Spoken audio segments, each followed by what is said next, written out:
Bonjour à tous et à toutes et aujourd'hui on se retrouve pour notre nouveau rendez-vous démystification. Alors qu'est-ce que démystification? Ce sera notre émission qui aura pour but de décrypter, décoder tout ce que peuvent nous dire nos responsables politiques afin de voir si on nous raconte pas n'importe quoi, si tout ce qu'ils disent est bien vrai et avéré. Et pour ce premier épisode on se retrouve avec Marine Le Pen. Alors je tiens tout de suite à préciser que Marine Le Pen ce n'est pas un choix personnel. Je suis tombé sur cette interview que j'ai trouvée intéressante à vérifier, que j'aurais très bien pu choisir d'autres personnalités politiques, d'autres partis politiques. Et donc voilà, cette émission n'aura pas pour but de charger un parti ou une personnalité. Ça concerne vraiment tout le monde. Alors, passé cette petite précision, je peux préciser que cette interview a été enregistrée dans Télématin le 25 avril 2016 et qu'à l'heure où cette interview est enregistrée, le premier tour de l'élection présidentielle d'Autriche est passé et que c'est le candidat Norbert Hofer, candidat d'extrême droite, qui est en tête. Mais le deuxième tour n'est pas passé. C'est important de le préciser, vous comprendrez plus tard. Voilà, je crois que j'ai tout dit. Eh bien, on se retrouve tout de suite. C'est parti. Bonjour à tous, bonjour Marine Le Pen. En Autriche, à l'élection présidentielle, le candidat de la droite populiste arrive en première position. Il sera opposé à un écologiste au second tour. Les partis traditionnels sont éliminés. Ça vous ouvre des perspectives pour 2017? Ce qui est sûr, c'est que dans énormément de pays d'Europe, il y a une très forte poussée des mouvements patriotes. Voilà.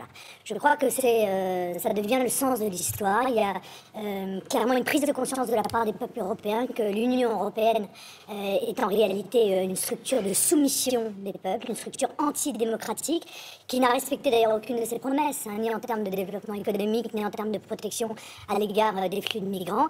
Alors on commence par quelque chose de vrai et qu'on peut vérifier.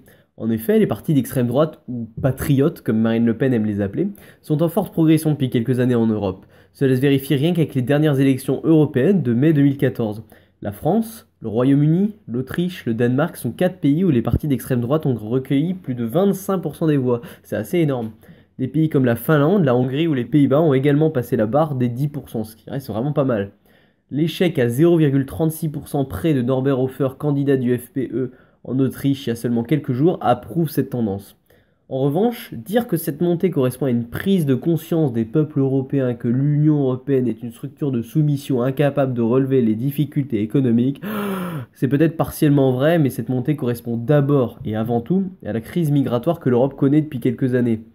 C'était l'argument numéro 1 de la campagne autrichienne, puisqu'ils n'ont pas vraiment de problème économique dans ce pays. Et le FPE, qui est l'allié du Front National au Parlement européen, vient effectivement d'enregistrer une victoire en même temps inattendue, puisqu'elle n'était pas prévue par les sondages, et tout à fait spectaculaire. Je les félicite évidemment de ce résultat. Alors ici, il faudrait connaître la date des sondages dont Marine Le Pen parle, mais le résultat historique de Norbert Hofer était attendu et prévu depuis quelques semaines par les instituts de sondage. En revanche, les dernières estimations datant de plusieurs mois prévoyaient son adversaire écologiste devant lui, donc elle n'a pas complètement tort. Mais en même temps, en Autriche, au gouvernement, il y a une coalition. C'est pas le cas en France. Presque, excusez-moi, je vois de plus en plus de responsables politiques, Monsieur Apparu, Monsieur Le Guen, Monsieur Valls, Monsieur Raffarin, qui expliquent qu'ils sont pour une coalition UMPS. Ils donnent corps à ce que nous dénonçons depuis de nombreuses années. Nous avions prévenu les Français qu'en réalité le but ultime, c'était de créer pour eux un parti unique, le parti UMPS. Eh bien c'est vrai pour Manuel Valls et Jean-Marie Le Guen qui souhaitent pour 2017 une coalition gauche-droite entre les Républicains et le PS. Car ouais, Madame Le Pen, l'UMP ça n'existe plus depuis un an. Mais bon, ça c'est pas très important. Mais ce qui est important, c'est de nuancer tout de même, parce que Benoît Apparu, autre personnalité qu'elle évoque, lui parle d'un simple accord politique possible. Et tous pensent plus à une coalition, un accord, plutôt qu'un parti unique, ce qui serait vraiment extrême. Il est important à noter que cette situation existe dans plusieurs pays comme l'Allemagne par exemple, où de nombreuses coalitions existent entre les différents partis. Par exemple entre les Verts, Die Gründe, et le Parti social-démocrate.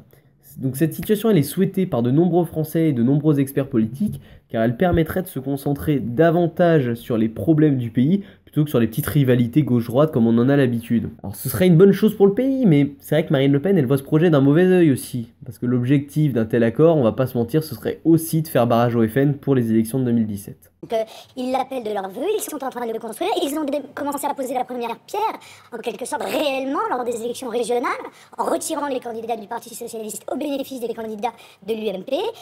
Alors là, c'est plus ou moins vrai. En effet, le PS a demandé à quelques candidats de se retirer, mais tous n'étaient pas d'accord. À l'instar de Jean-Pierre Masseret, candidat PS de la région Grand Est, dont on a beaucoup parlé, qui a refusé et a confirmé son statut de candidat pour le second tour malgré les invocations de Manuel Valls et du gouvernement. D'ailleurs, celui-ci a réussi son pari puisque même en restant au second tour, le FN n'a pas réussi à remporter la région. J'ai envie de dire tant mieux, au moins ça clarifie la situation.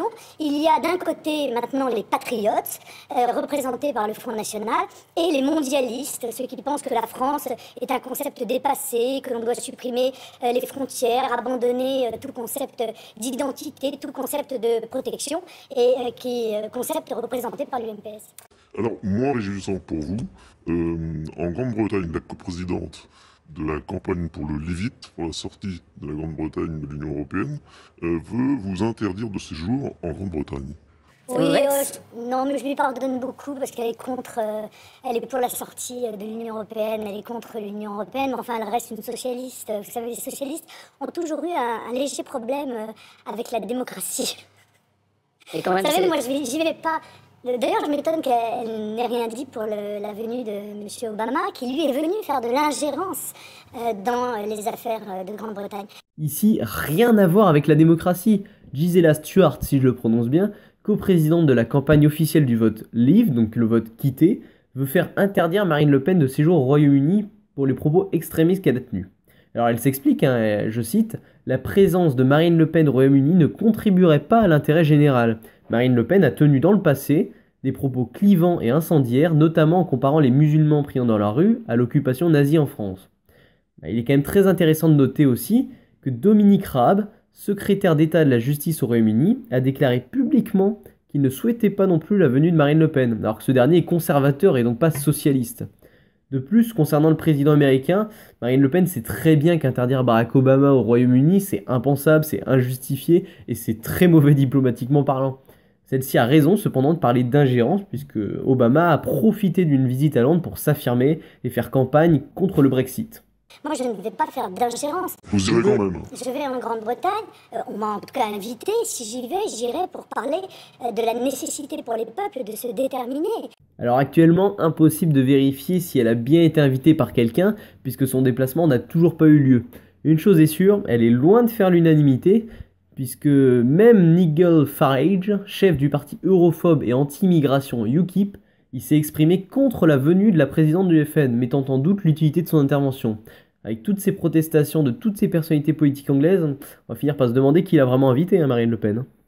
Par rapport à l'Union Européenne, je plaide pour que chaque peuple de l'Union Européenne ait la possibilité justement d'avoir accès à un référendum, de pouvoir dire ce qu'il pense de ce qu'est devenue l'Union Européenne. Alors que M. Obama est venu pour menacer la Grande-Bretagne, ce qui, semble-t-il, n'a choqué personne. Encore une fois, il aurait été souhaitable que Marine Le Pen choisisse un peu mieux ses mots, ou du moins qu'elle précise ses propos. Barack Obama aurait-il menacé la Grande-Bretagne de leur balancer une bombe nucléaire s'il quittait l'Union Européenne? Bon, bien sûr que non, il a juste prévenu qu'il parlementerait pour un accord de libre-échange, d'abord avec l'Union Européenne, et seulement après, peut-être, avec le Royaume-Uni s'ils n'en font plus partie. De plus, cela n'a peut-être pas choqué comme elle le dit, mais de très nombreux journaux et JT ont repris cette intervention du président américain. Ça veut dire quoi? Ça veut dire qu'en réalité, cette Union européenne dont on nous avait vendu qu'elle avait été construite précisément pour faire contrepoids aux États-Unis. Encore une fois, les propos de Marine Le Pen sont beaucoup trop directs et beaucoup trop extrêmes. L'Union européenne, à l'origine, elle a été créée pour, je cite l'article 3 du traité constitutionnel de l'Union européenne, hein, c'est pas rien, hein, la promotion de la paix, de ses valeurs et du bien-être de ses peuples. Alors, l'objectif, de façon plus précise, c'est quoi? C'est de créer un espace de liberté, de sécurité et de justice sans frontières intérieures, un marché intérieur où la concurrence est libre et non faussée, de créer un développement durable fondé sur une croissance économique équilibrée sur la stabilité des prix. C'est également de promouvoir le progrès scientifique, technique, de combattre l'exclusion sociale et les discriminations, et également de promouvoir une cohésion économique, sociale et territoriale, ainsi qu'une solidarité entre tous les membres. Donc l'objectif économique de l'Union européenne n'a jamais été de faire concurrence directe aux États-Unis, mais bien de promouvoir un libre-échange, une solidarité entre les pays membres, afin de favoriser un développement économique.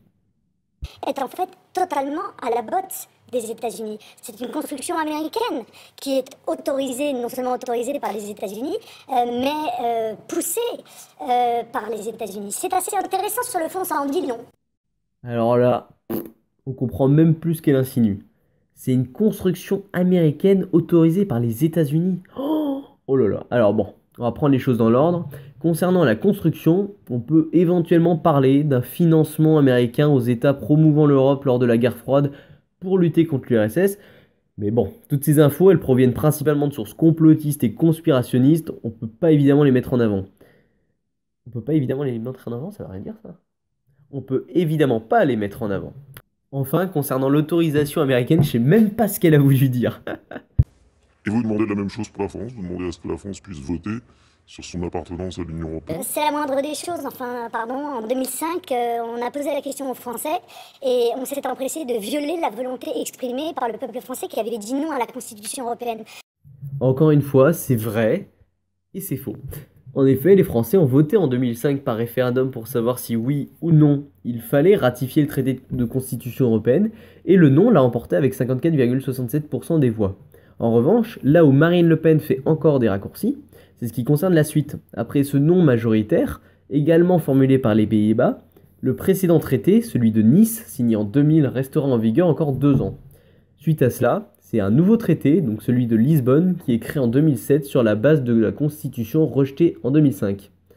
Ce texte implique de nombreuses modifications, mais n'a pas été soumis à un nouveau référendum au motif que ce traité n'est pas une constitution européenne. Il sera voté et ratifié en 2008. Donc oui, il y a eu un certain passage en force, mais non sans consultation des citoyens qui a permis de modifier le texte. Oui, bien sûr, vous vous rendez compte que l'Union européenne a des effets sur chaque élément de notre vie quotidienne et on ne demande pas leur avis aux Français. Aïe aïe aïe aïe. Ah, je m'en doutais qu'en partant sur l'Europe, il y aurait beaucoup de choses à dire. Hein. Bon, on ne demande pas l'avis des Français directement, certes, mais bon, ce sont quand même eux qui élisent avec leurs concitoyens européens les députés qui vont voter les lois et les décrets en Europe. D'ailleurs, si je ne m'abuse, la France a élu il y a 2 ans 74 députés européens, dont une vingtaine du FN. Marine Le Pen, Jean-Marie Le Pen, Florian Philippot sont tous des députés européens. Comment est-ce qu'elle peut dire ça alors qu'elle participe au vote du Parlement européen? Participe au passage beaucoup plus que son père, qui est le plus mauvais député français et le 3e plus mauvais député européen en termes d'absentéisme. Mais bon, ça c'est une autre histoire, hein. On en parlera un autre jour, c'est pas le sujet du débat. Monsieur Valls est venu il y a quelque temps devant la conférence des présidents au Parlement européen expliquer qu'il faut renforcer l'intégration européenne. L'Europe ne fonctionne pas, dit-il, il faut donc plus d'Europe. Je lui ai posé une seule question, avez-vous une majorité pour cela? Est-ce qu'une majorité de Français est d'accord pour qu'il y ait encore plus d'Europe? En fait, la réponse est non.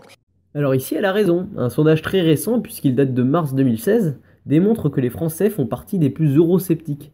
Ainsi, ils sont 44% à être favorables à une sortie du Royaume-Uni de l'Union européenne, plus fort taux européen, et 27% à s'en inquiéter, plus bas taux européen. Ils sont également les plus nombreux, 53% à demander un référendum pour leur pays, donc à savoir la France, pour un possible Frexit. Je lui ai donc suggéré d'effectuer un référendum, ça me paraît être la moindre des choses. Je vous signale qu'en matière de vie quotidienne, on s'aperçoit que le Conseil d'État, par exemple, a imposé à nouveau les OGM au nom du droit européen en France, alors que la France les refusait. Alors là, je suis désolé, mais c'est complètement faux. Alors, le Conseil d'État n'a pas imposé les OGM au nom du droit européen. Mis à part que sa phrase n'a pas vraiment de sens, elle est surtout fausse. Le Conseil d'État a annulé le 15 avril 2016 un arrêté de 2014 qui interdisait la commercialisation, l'utilisation et la culture du maïs MON 810 de Monsanto, maïs transgénique. Cet arrêté a été supprimé après jugement de l'Autorité européenne de sécurité des aliments, comme quoi ce maïs transgénique ne présentait pas de risque important, je cite, mettant en péril de façon manifeste la santé humaine, la santé animale ou l'environnement. Au final, la levée de l'interdiction concerne uniquement ce type de maïs-là, le MON 810 de Monsanto. La loi du 2 juin 2014 interdisant la culture du maïs transgénique sur tout le territoire est toujours d'actualité et toujours en vigueur. Même Greenpeace a confirmé que la France était protégée par cette loi. Donc on risque pas de voir prochainement du maïs Monsanto pousser en France comme voudrait le faire croire Madame Le Pen, et encore moins de façon imposée par l'Union européenne. que y a d'autres la dispositions. Commission européenne vient d'imposer à nouveau pendant 10 ans un des composants principaux du Roundup, dont on sait qu'il est cancérigène en France. Encore une fois, c'est pas vrai. Bon, c'est pas complètement faux non plus, mais bon. La substance présente dans le Roundup dont parle Marine Le Pen se nomme acide pélargonique. La réévaluation de la toxicité du Roundup en 2012 n'a jamais été imposée par l'Union européenne comme elle le prétend. En revanche, cette réévaluation a été déclenchée suite à l'inscription de cette substance dans la liste des substances actives autorisées dans l'Union européenne. De plus, Ségolène Royal avait annoncé l'année dernière l'interdiction du Roundup à cause d'une autre substance, le glyphosate, au 1er janvier 2016. Bon, après débat parlementaire, ce sera finalement en 2019, mais le Roundup ne nous sera certainement pas imposé par l'Union européenne comme elle le prétend. Donc vous voyez que dans tous les aspects, y compris dans les aspects sanitaires, l'Union européenne a une influence directe et pour le coup une influence terriblement néfaste. Sur le Conseil d'État, la décision du Conseil d'État, c'est vrai qu'il y a une décision qui a été prise, mais il y a d'autres lois qui permettent que les OGM, en tout cas celle-là, Vous vous rendez compte que donc, nous sommes En train d'essayer de trouver des éléments de contournement pour contourner l'obligation qui a été décidée par nos dirigeants français d'imposer les vues de l'Union européenne avant de faire respecter les droits et la parole du peuple français. Moi, ça ne me va pas. Je suis désolée, ce n'est pas la manière, la conception que je me fais de la démocratie. Je considère que la souveraineté réside essentiellement dans le peuple. C'est à lui de décider et à personne d'autre. Bon, bah ça a le mérite d'être clair au moins. Et bien voilà, c'est la fin de cette première partie de démystification avec Marine Le Pen dans Télématin. Alors, n'hésitez pas à aller voir la deuxième partie quand elle sera disponible. J'espère que ça vous a plu. N'hésitez pas à réagir dans les commentaires. Pourquoi pas me proposer des interviews que vous aimeriez décrypter. Alors par contre, il ne faudrait pas qu'elle dure plus de 10 minutes parce que mine de rien, c'est un travail qui est très très long, qui demande beaucoup de vérification, beaucoup de recherche. Donc ça prend vraiment du temps, mais j'espère que ça vous a plu. Et on se dit à très bientôt sur la chaine de J'y comprends rien. Salut à tous.